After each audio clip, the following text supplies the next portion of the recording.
menjadi satu-satunya dalil supaya Ba'alawi rungkat. Ya, ternyata palsu teman-teman, palsu. Aku bilang palsu. Kitab palsu. Gara-gara itulah saya menjadi frontal untuk menentang Imaduddin, karena saya nggak mau dalam kesesatan. Terserah kalau kamu wahai santri langit mau sesat, silakan. Aku nggak melarang kamu masuk dalam 5 kesesatan. Tapi sebagai kaum muslimin, saudara seiman dan seislam, aku memberikan informasi kalau Imaduddin tukang tipu data dan aliran sesat. Ya, hati. Ya kalau kamu mau percaya dia, fadal, tapi kamu akan celaka dunia dan akhirat. Baik-baik, kami para habaib tidak gila dengan ujian, tidak gila dengan santunan, tapi kalian wajib untuk memuliakan para habaib. Silakan.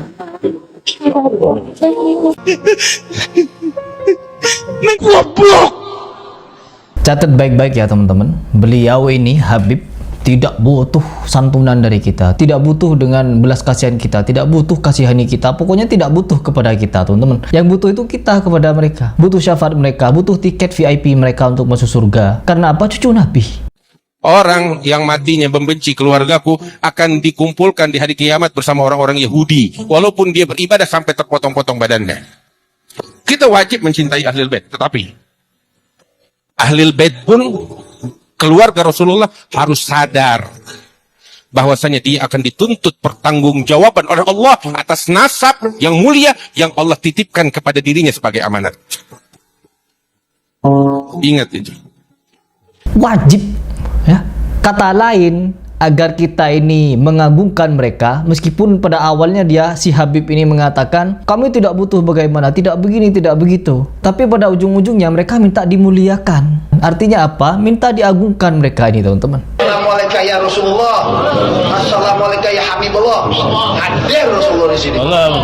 Gimana kamu hadir? Ada warisannya. Gimana kamu hadir? Ada darah dagingnya. Sallallahu alaihi wasallam Muhammad. Gimana kamu hadir? Ada pencintanya. Makanya cintai yang kita cintai. Apa ini? Ya, manusia mana yang minta dimuliakan? Nabi Muhammad SAW mulia, tapi tidak pernah Nabi Muhammad SAW meminta kepada para sahabat, wahai para sahabat, muliakanlah saya karena saya adalah seorang Nabi. Saya minta kepada kalian untuk mendatangkan dalil yang dimana Nabi Muhammad SAW pernah menyebut di depan para sahabat, wahai sahabat, saya ini adalah seorang Nabi. Saya adalah amir kalian, pemimpin kalian, imam kalian yang akan menjamin kalian masuk surga. Maka dari itu muliakanlah saya. No, teman-teman. Nabi Muhammad SAW tidak pernah seperti itu. Pernahkah kalian mendengar kisah Nabi Muhammad SAW yang dimana ketika beliau menahan kelaparan, yang dimana sampai mengikat perutnya dengan dengan bebatuan agar kuat menahan lapar, tapi beliau tidak pernah mendoktrin kepada sahabat, muliakan saya, ya, berikan kami makan, berikan kami ini. No, gak ada teman-teman, gak ada sama sekali. Asal kalian tahu, sedih sebenarnya kita kepada para habaib ini yang dimana selalu minta dimuliakan dimanapun mereka berada. Muliakan kami. Kami tidak pernah mengemis kalian untuk memuliakan, tapi kalian wajib untuk memuliakan. Kita ingat kepada salah satu ceritanya Habib yang dimana kalian mau sholat, mau sedekah, mau haji, mau ini, mau itu, tapi kalian menikahi Syarifah, maka semuanya itu tidak akan diterima oleh Allah Subhanahu wa taala sampai kiamat. Syaratnya cuma satu, kembalikan ke perawanan Syarifah, baru kalian bisa diterima sholatnya, baru kalian bisa diterima ibadahnya, amal baiknya, dan semua. Begitu katanya. Apa ini namanya kalau bukan mendoktrin umat bahwa mereka ini keturunan mulia? Kalau kita mau berbicara masalah kemuliaan, apakah tidak semulia itu Fatimah? Tapi tidak ada kisah dari Fatimah meminta untuk dimuliakan sedemikian rupa. Pembahasan Habib ini adalah masalah kompleks di Indonesia. Dulu ketika saya kecil, saya tidak tahu apa itu Habib, siapa Habib, dan sebagainya. Ketika saya kenal dunia perhabiban, maka saya tahu arahnya mulai kemana. Doktrin ternyata. Doktrin konyol yang mereka ajarkan kepada umat.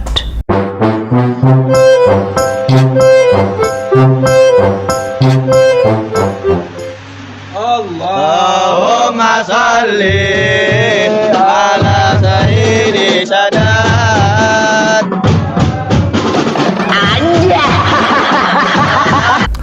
Perlu dicatat baik-baik. Kenapa mereka ini orang-orang yang Habib, terkhusus Habib, teman-teman. Saya memang harus membahas ini, teman-teman. Di mana-mana kita harus menyematkan bahwa memang visi misi saya adalah Syiah. Saya menerjemah Syiah.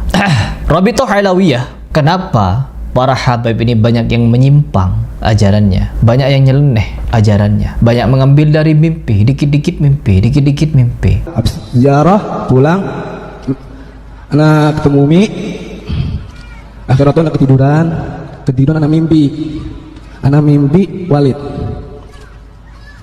Itu Walid bersama sebagian muridnya, yaitu Ustaz Jenal dan Bang Japi ya. Habis itu Walid bilang gini, udah lu tos lanjut deh haji ente sama Umi, insyaallah mabrur sampai 3 kali. Walid bilang gitu. Anak langsung dibangunin Umi, terus bangun subuh tahajud bangun. Ya Allah, anak langsung cerita sama Umi nangis juga. Anak langsung cium kaki Umi, ya Allah Umi, semoga antum yang belum haji tahun depan bisa haji. Karena orang-orang Syiah sendiri memang begitu, mengambil semuanya dari mimpi. Bahkan mereka ini mengatakan Al-Quran itu tidak lengkap. Ya, untuk melengkapinya ya mereka mencari ilham sendiri dari mimpi-mimpi mereka. Syiah. Dan perhatikan teman-teman, bahwa di Indonesia ini Habib yang terlindung dari Rabithah Alawiyah, ada yang bergelar Syahab, ada yang bergelar As-Segaf, ada yang bergelar Al-Haddar, ada yang bergelar ini itu. Dan satu lagi, Habib bergelar Al-Idrus, mengucapkan hal yang sangat menyakiti umat Islam. Masuknya Abi Abdullah al-Husain alaihissalam, Muawiyah alaihi la'na wal azab al-alim, la'na wal azab al-alim,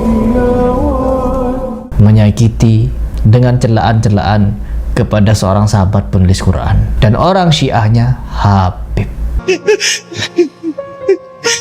Kena lagi. Itulah manfaat dari dunia digital. Ketika mereka bersuara, ketika mereka berbicara, terekam kamera, maka semua orang akan menyaksikan betapa busuk, jahat pemikiran mereka. Perlu kalian ketahui bahwa Syiah ini sangat berbahaya. Ya, mereka menyusup secara halus, lalu mereka akan mencaci maki kita, membantai kita. Dan hal yang paling penting juga yang perlu kalian ketahui, teman-teman, orang yang selama ini, golongan yang kalian anggap sebagai keturunan Nabi Muhammad SAW, yaitu para habaib, selain doktrin-doktrinnya sedemikian rusak amburadul, ternyata di golongan mereka ya ada yang seperti ini, terafiliasi ke Syiah. Karena apa? Ahlul Bait, cinta Ahlul Bait. Bahkan saking inginnya mereka dimuliakan, teman-teman. Doktrin-doktrin mereka ini, meskipun saya tidak perlu untuk disanjung-sanjung, diberikan sedekah, diberikan uang dan sebagainya, tapi doktrin-doktrin mereka yang secara halus membuat mereka ini bak raja, kakinya dicium, kena panas terik, dipayungin.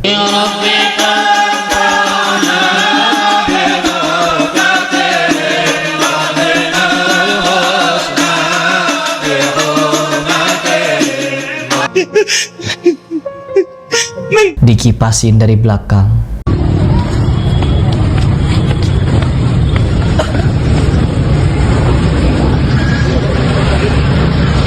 Kasihan, ya, kasihan anak bangsa didoktrin untuk menjadi sudah seperti budak. Kalau begitu, kasihan anak bangsa belajar agama Islam bukan untuk menjadi merdeka, tapi malah seperti budak jatuhnya. Tidak terima kalian saya menyatakan seperti ini, menjadi budak. Apa artinya mereka ini cium-cium kaki kalian? Bismillahirrahmanirrahim.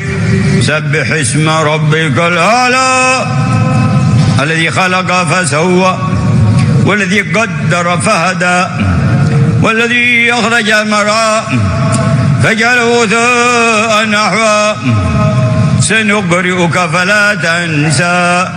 Ini tisu, berapa harganya tisu ini? Tapi kalau sudah dilapkan, diusapkan ke mukanya Ibu Marco, 200 juta ditawar semua. Apa artinya itu? Harus sungkem rukuk kepada kalian. Apa itu maksudnya? Kalian jalan dipayungi seperti itu. Untuk menghadap Habib, nggak boleh jalan, nggak boleh, harus rangkak. Merangkak, teman-teman. Sudah seperti binatang. Binatang, hanya binatang yang merangkak. Manusia disuruh merangkak, saking mulianya mereka harus jalan rangkak di hadapan mereka. Lalu muhibbin mereka, orang-orang yang dungu ini, berkomentar di video saya, Harry Pras, kalau ilmunya belum sampai, jangan bicara. Jangan komentari Habib yang ilmunya sudah bablas angin nih. Nggak perlu. Karena apa? Ngopinya belum kental, ngajinya belum jauh. Kalimat-kalimat konyol seperti ini yang selalu mereka ucapkan. Untuk apa? Untuk menggembosi dakwah. Oh, siapa Harry Plus soal berdakwah? Kita semua ini bukan Harry Plus, bukan Harry Plus. Kita semua ini diperintahkan oleh Allah Subhanahu wa taala untuk menyampaikan Islam yang hak, bukan menyampaikan Islam yang seperti Habib ajarkan, oknum-oknumnya. Oke, saya sematkan oknum. Karena meskipun banyak Habibnya yang mengajarkan kesesatan, masih ada satu dua beberapa lah Habib yang masih mengajarkan kebenaran. Diingat itu baik-baik. Kita akan kupas tuntas terus masalah Habib ini. Karena apa? Semakin meresahkan ajarannya. Untuk menjadi satu-satunya dalil supaya Ba'alawi rungkat. Ya, ternyata palsu, teman-teman. Palsu. Aku bilang palsu. Kita palsu. Gara-gara itulah saya menjadi frontal untuk menentang Imaduddin, karena saya nggak mau dalam kesesatan. Terserah kalau kamu wahai santri langit mau sesat, silakan. Aku nggak melarang kamu masuk dalam 5 kesesatan. Tapi sebagai kaum muslimin, saudara seiman dan seislam, aku memberikan informasi kalau Imaduddin tukang tipu data dan aliran sesat. Ya, hati-hati. Ya kalau kamu mau percaya dia, fadal, tapi kamu akan celaka dunia dan akhirat. Itu aja aku bilang. Terus begini, Saya jenderalnya, saya jenderal membela ilmu dia. Harusnya kalian berpikir ukuran jenderal pembela tesis Imaduddin bisa berbalik arah menentang Imaduddin kalau bukan petunjuk rahmatan lil alamin Allahu Rabbi, bukan cilet-cilet, bukan ecek-ecek ini. Wah, harusnya kalian berpikir, aku harus hati-hati sama Imaduddin, aku harus tinggalkan Imaduddin, kembali kepada keabsahan Nasabah Alwi, karena datanya palsu dan dia tidak mampu menjawab sampai hari ini kalau kitab ini adalah asli. Ya, jangan. terus kalau kitab itu bukan asli, kenapa diterbitkan Y?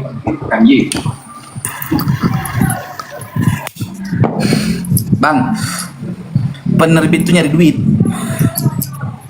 Paham? Ya. Antum tahu nggak Al-Quran palsu kok diterbitin, yang dicetak oleh Ahmadiyah beredar? Bukan tolak ukur itu, bukan tolak ukur diterbitkan. Hadis palsu juga diterbitin, dicetak. Hanya kita yang punya ilmu bisa memverifikasi mana yang asli, mana yang palsu, kan gitu.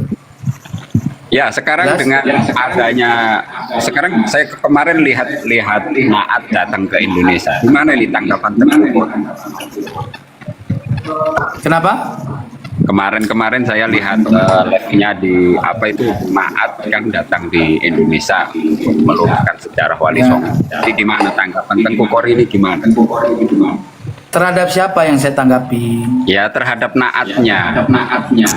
Oh, Naat. Naat Ya. itu ngapain? Ya kan datang Apa ke Naat? Indonesia. Yang datang ke Indonesia bukan Naat. Wong Naat ada di Jawa, kok ada di Indonesia, gimana sih? Oh.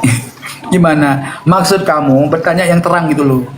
Yang Itu dari Naat, UBS, yang dari UBS bukan datang. Ya, oke. Naat itu mengundang Nakobah Internasional untuk mengadakan seminar yang diadakan oleh Naat gitu, ya kan? Ya. Nah, apa pandangan Tengku Kori? Penjelas dari Uzbekistan menyatakan bahwa nasab Ba'alwi sahih. Cuman kelakuan-kelakuannya yang kira-kira bertentangan dengan syariat itu sesat. Kami berlepas diri dari kelakuan itu. Kalian kalau yang merasa itu sesat, tentang kesesatan itu, bukan menafikan nasabnya. Paham? Itu aja yang kita ambil. Apa pusing-pusing? Tidak pusing. Kamu mau ikut Imaduddin apa mau ikut ulama sedunia yang mensahihkan nasab Alwi?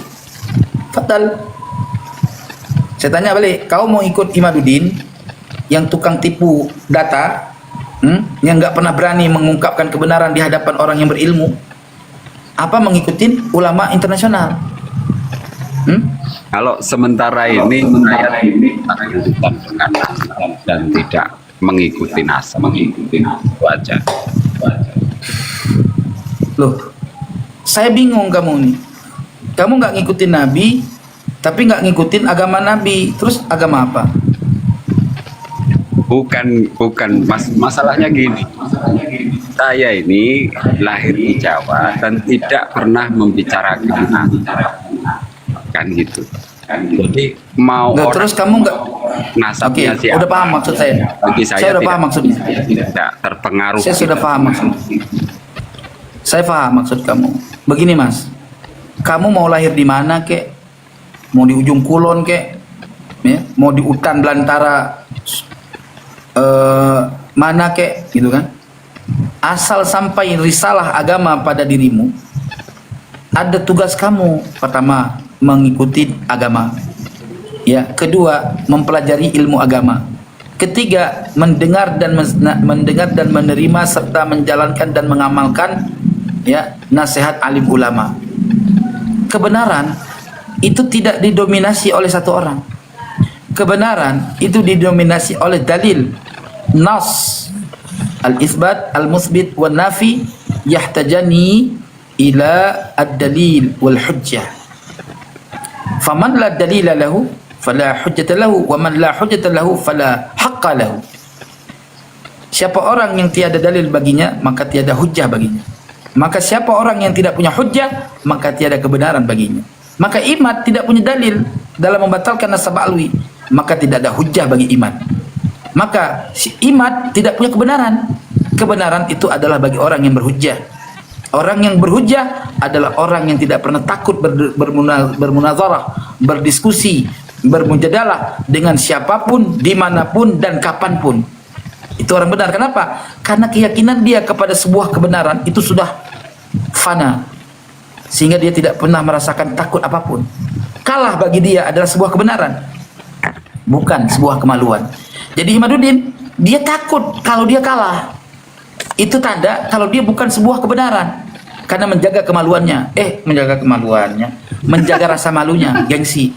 Begitu loh. Paham?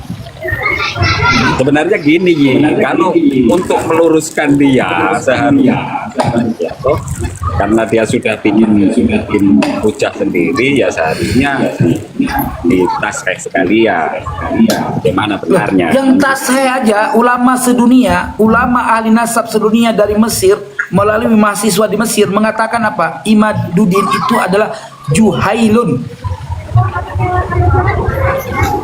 Itu ulama Mesir, Al-Azhar Kairo, yang diakui kemampuan mereka, hafalan mereka tentang hadis, hafalan mereka tentang ilmu. Kita siapa?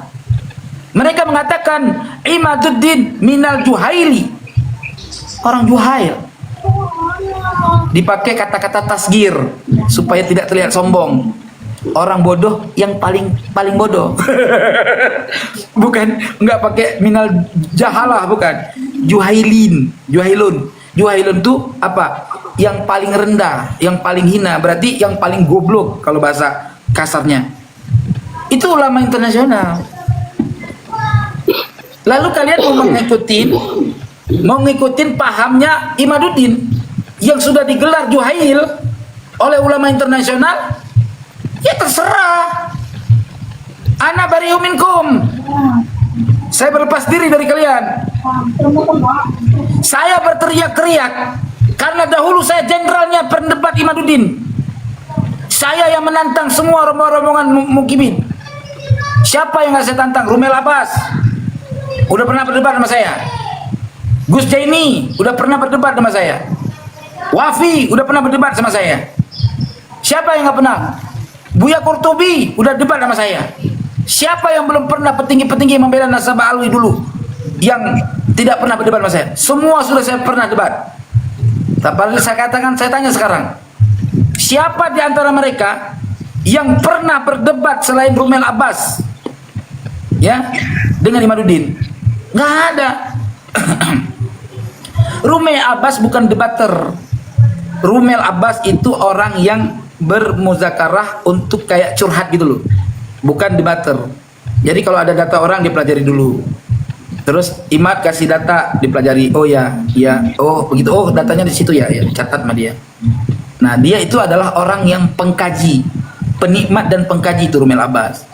Maka orang-orang seperti Rumel Abbas itu dia orang yang cocok dalam bidang pengkajian, bukan pendebatan, bukan debater.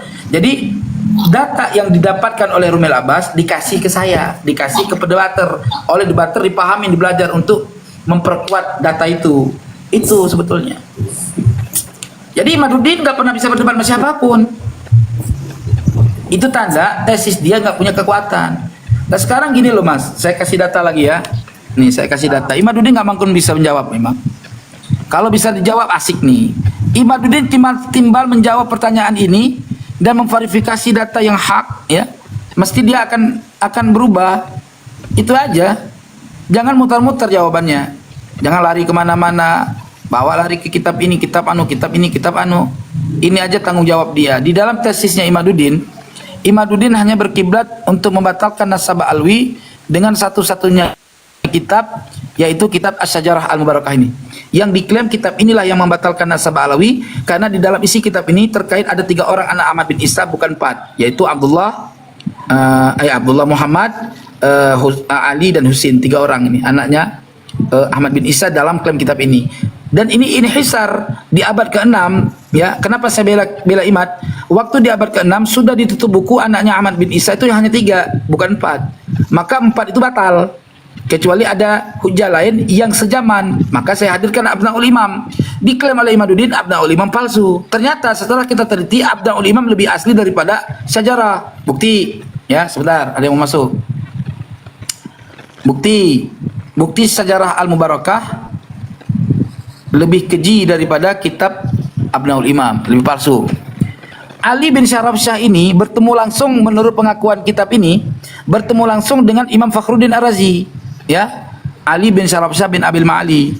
Padahal Ali bin Syarabsyah bin Abil Ma'ali tidak pernah bertemu dengan Imam Fakhruddin Ar-Razi. Kenapa? Karena Imam Fakhruddin Ar-Razi sudah meninggal. Inilah 100 tahun kemudian baru lahir Ali bin Syarabsyah. Gitu. Ya. Di sini letak kepalsuannya. Kita lihat datanya, benar nggak? Keakuratan data, ya. Jangan teriak sono, teriak sini. Nah, oke, kita lihat tung tak tung mukimat hancur mukimat. Ya, kita lihat faktual data, ojo omon-omon. Gitu loh. Hah? Nggak tahu, nggak ada. Kamu mau kemana itu? Main terberantem sana, di sana aja main dulu. Budaya lagi anu.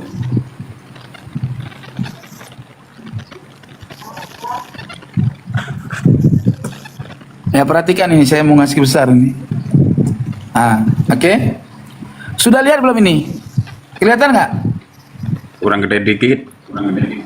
Oke, saya gedein sebentar. Saya masukin, ada orang-orang yang ingin naik di sini. Oke, saya besarin. Tak udah kelihatan? Kurang ke atas. Oke. Nah. Ini dulu. Ini Abul Ma'ali bukan? Ya, Abul Ma'ali. Oke, sebentar ya. Saya masukin orang mau naik turun, entah ngapain naik turun. Ya. Ini Abul Ma'ali. Kita lihat akurat dulu. Jangan nanti main percaya aja kata saya, harus akurat. Ya. Nah, ini kamu lihat Abul Ma'ali bukan? Ya. Abul Ma'ali. Berarti Abul Ma'ali punya anak Syarabsyah bukan? Ya. Syarabsyah punya anak Ali bukan? Yuk. Oke, kita lihat datanya, benar nggak Syarabsyah? Abul Ma'ali punya anak Syarabsyah yang ada di kitab ini. Abul Ma'ali ini kan punya anak Syarabsyah bukan? Ya. Ya kan? Ya. Nah, oke. Nah, Syarabsyah ini punya anak bontot namanya Ali bukan? Ya. Berarti Ali bin Syarabsyah bin Abil Ma'ali ke atas, betul? Ya. Anak bontot ini, anak bontot. Anak ketiga Ali Syarabsyah, namanya Rukunuddin Abu Muhammad Al-Hasan, wafat 715, betul? Betul nggak? Betul. Nah sekarang abangnya yang nomor 3, abangnya ini kan nomor bontot ini. Abangnya yang nomor 3 aja wafatnya 715 Hijri. Sementara dia dalam perhitungan kelahiran dan kewafatan, wafatnya 730 Hijri. Macam mana bisa bertemu sama Ali bin Syarabsyah? Bisa bertemu dengan Fakhruddin Ar-Razi. Nih, gak mungkin dong, Bang. Ali bin Syarabsyah wafat 730 Hijri. Bagaimana dia ini